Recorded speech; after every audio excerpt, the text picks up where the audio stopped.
मेरा नाम नोमी है और मेरी उम्र 24 साल है। आज दिल की धड़कन कुछ तेज थी। शायद दिल टूटा हुआ था, वरना इससे पहले भी कई बार मैं करण आंटी के घर रात गुजार चुका था। लेकिन शायद इस वक्त दिल का हाल कुछ और था। आज मेरी नीयत मुख्तलिफ थी। रफीक चाचा की पुरानी मोटरसाइकिल की फटफट की आवाज़ सुनकर मैं चौंक गया। वो गिल्ली से निकल रहे थे। थोड़ी देर बाद उनकी बाइक मेरे सामने से गुजरी और आगे बढ़ गई। जैसे ही आवाज़ खत्म हुई, मैं फौरन केबिन के पीछे से निकला और पिंडली थामे उनके घर की तरफ बढ़ा। मुझे बखूबी इल्म था कि इस वक्त किरण आंटी घर में अकेली होंगी। चाचा को दफ्तर भेजकर वह सहने चाय पीती और फिर घरेलू कामों में लग जाती। मैं दरवाजे पर पहुंचा और कांपते हाथों से दस्तक दी। अंदर से कर्ण आंटी की आवाज़ आई, कौन है भाई, आ रहे हो? साथ ही उनकी चप्पलों की आवाज़ सुनाई दी। मैंने फौरन अपना हाथ, जिसमें शाप था, पीछे छुपा लिया और भारी आवाज़ में कहा, मैं हूं आंटी नोमी। वो दरवाज़ा खोलते हुए वह बोले, अरे नोमी, तो आंटी कब आया? वो हैरानी से पूछ रही थी और मैं बस खामोशी से उनकी तरफ देखता रहा। पुराने सादा लिबास में भी किरण आंटी की जवानी काबिल दी थी। उन्होंने बेसाख्ता दोपट्टा लपेटा हुआ था और उनकी सेहतमंद देसी रंगत सादगी में भी कयामत था रही थी। आरेकिया देख रहा है। आजा, अंदर अंदर कब आया? आंटी ने मुझे अंदर आने का इशारा दिया। अगर मैं पुराना नोमी होता तो शायद कुछ ना कहता, मगर अब मैं वो पुराना नोमी ना था।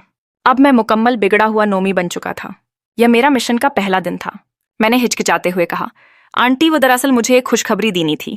करण आंटी ने फख्र से पूछा, अच्छा बता, क्या है खुशखबरी? चाचा दफ्तर जा चुके हैं। मैंने उनकी बात नजरअंदाज करते हुए सीधा सहन का रुख किया। वह सामने कुर्सी पर बैठ गई। मैं उनके सामने बैठा और कहा, मुझे नौकरी मिल गई है। मैं अब गवर्नमेंट स्टोर का मैनेजर हूँ। आंटी ने खुशी से कहा, वाह भाई, बहुत अच्छा किया।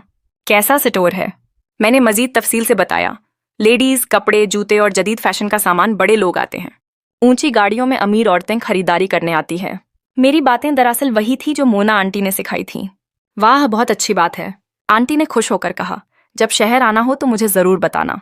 मैं तेरे स्टोर की सैर करना चाहूंगी। मैंने नरमी से कहा, जी आंटी, और अगर आप आए तो मैं आपको आपकी पसंद का सूट तोहफे में दूंगा।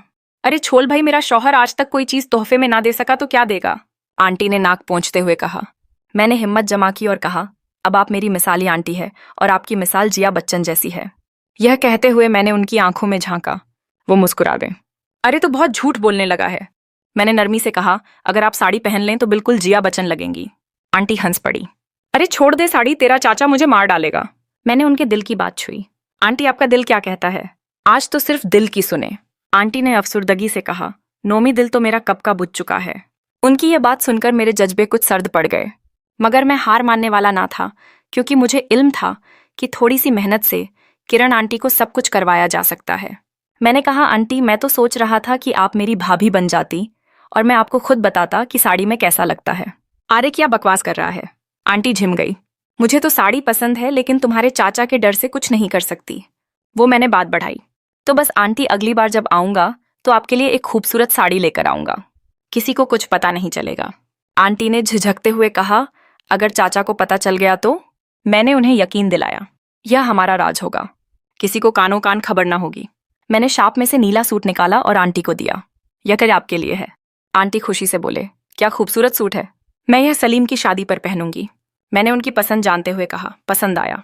जरा साइज चेक कर लें, कहीं बड़ा छोटा ना हो। वो जल्दी से कमरे में गई और मैं बेताबी से उनके लौटने का इंतजार करने लगा। 4-5 मिनट बाद भी वह ना आए तो मैंने पुकारा, आंटी, पहन लिया। कैसा लगा? अंदर से आवाज आई, पहन लिया है, फुट है, थोड़ा सिंग करनी पड़ेगी। और मैंने कहा, जरा दिखाएं तो कैसा लग रहा है। वो हिचकिचाते हुए दरवाजे पर आई और मैं बेख्तियार बोल उठा, आंटी, अब तो जू चावला लग रही है। वो झिम गई, मगर उनके चेहरे पर खुशी थी। मैंने उनका हाथ पकड़ा और आईने के सामने ले गया। अब खुद देखें कैसे लग रही है। आंटी बोले, नोमी शहर जाकर तो बहुत शातिर हो गया है। मैंने मसनूई नाराजगी से कहा, अच्छा मैं चुप हो जाता हूँ, कुछ नहीं कहूंगा। आंटी ने मुझे मनाने की कोशिश की, नाराज ना हो, वाकई बहुत अच्छा लगा, लेकिन इतना महंगा सूट क्यों लिया? मैंने जज्बाती अंदाज में कहा, आपकी खुशी के लिए मैंने अपनी आधी तनख्वाह लगा दी। सिर्फ आपकी एक मुस्कुराहट के लिए आंटी अबदीदा हो गई। नोमी, तुमने कब से मेरी खुशी की परवाह शुरू कर दी? मैंने आहिस्तगी से कहा, हमेशा से, लेकिन आपने कभी तवज्जो नहीं दी। आज पहली बार तनख्वाह मिली तो सबसे पहले आपका ख्याल आया। वो आंटी ने अफसरदगी से कहा, वाकई तुम्हारा चाचा तो कभी ख्याल ना रख सका। मैंने उनके दिल में उतारी बात कही, तो फिर क्यों अपनी जिंदगी एक ऐसे इंसान के लिए बर्बाद कर रही है जो आपकी कदर नहीं करता? आंटी बोले, नोमी, वाकई तुम बहुत समझदार हो गए हो। मैंने कहा, बस फिर फैसला करें। अगली बार आप शहर आएंगी, मैं आपको साड़ी पहना आएगा, स्टोर ले जाऊंगा और सब दिखाऊंगा। आंटी ने मुस्कुराकर कहा, ठीक है, सोचूंगी। मैंने हाथ बढ़ाया, चलिए वदा करें। अब सलीम की शादी पर अपनी मर्जी से कपड़े पहनेंगी, खुद को संवारेंगी और खुश रहेंगी। आंटी ने मेरा हाथ पकड़ा और कहा, वदा, लेकिन अगर किसी को पता चला तो मेरी इज्जत खाक में मिल जाएगी। मैंने उनका दिल बढ़ाया, किसी को कुछ पता नहीं चलेगा, अब बस मुझ पर भरोसा करें। आखिर में मैंने उन्हें अपना फोन नंबर दिया और कहा, यह नंबर रख लें, जिस दिन आपका दिल माने बस एक कॉल करें, मैं सब कुछ संभाल लूंगा। इस बार आप सिर्फ खुश रहें, बाकी सब मैं देख लूंगा। यह कहकर मैं दरवाजे की तरफ बढ़ा। पीछे मुड़कर देखा तो किरण आंटी दरवाजे पर खड़ी थी। उनकी आंखों में अजीब सी चमक थी, जैसे वह किसी गहरी सोच में हो, जैसे कोई फैसला दिल ही दिल में कर चुकी हो। मैं आंगन के बीच